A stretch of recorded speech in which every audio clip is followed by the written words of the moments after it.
புகழ்பெற்ற நடிகர் திலகம் சிவாஜி கணேசன் அவர்கள் கட்சி ஆரம்பித்தாங்க. பாக்கியராஜ் அவர்கள் கட்சி ஆரம்பித்தாங்க. நடிகர் சரத்குமார் அவர்கள் கட்சி ஆரம்பித்தார். டி ராஜேந்தர் அவர்கள் கட்சி ஆரம்பித்தாங்க. எல்லாருமே கூட்டம் கூட்டினாங்க, மாநாடு காமிச்சாங்க. ஆந்திராவில் சிரஞ்சீவி அவர்கள் கட்சி ஆரம்பித்தாங்க. யார் நின்னது அப்படின்னு சொன்னால், நீங்கள் எடுத்து வைக்கிற கொள்கைகளும் மக்களுக்கான பணிகளும் தான் உங்களை வெற்றி கட்டில் கூட்டிகிட்டு போகுமே தவிர, கட்சி ஆரம்பித்தவங்களாம் நின்னது வரலாறு கிடையாது. அப்போ நடிகர் விஜய் அவர்களுடைய கட்சியும் நிற்பதற்கான காரணத்தையும் சூழலையும் அவர் தான் உருவாக்கணும். அவர் எந்த அளவுக்கு மக்களோட நெருங்கி நின்று கருத்தியலாக இந்த மாநில சுயாட்சிக்கு பக்கமாக மக்களின் குரலாக பொதுவெளியில் அவர் எப்படி எதிரொலிக்கிறார்ன்றதை வச்சுதான் அந்த வெற்றியை நம்ம முடிவு செய்யணும். உங்க கருத்துப்படி இன்னும் நடிகர் விஜய் கருத்தியல் கொள்கைகளை இன்னும் கொண்டு வரலன்னு நினைக்கிறீங்களா? கொண்டு வரணும். கொண்டு வரணுமா?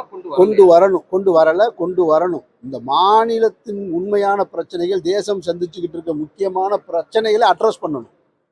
இன்றைக்கு பீகார் மாநிலத்தில் போய் நம்ம சொல்றோம் கல்வி அறிவு பெற்ற மாநிலம், பீகார் போன்ற மாநிலங்கள் இன்னும் முழுமையாக கல்வி அறிவு பெறலன்றோம்.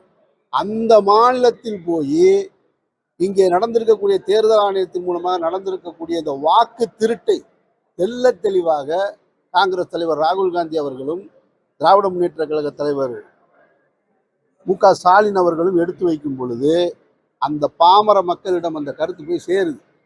அவங்க அதை ஆர்ப்பரிக்கிறாங்க.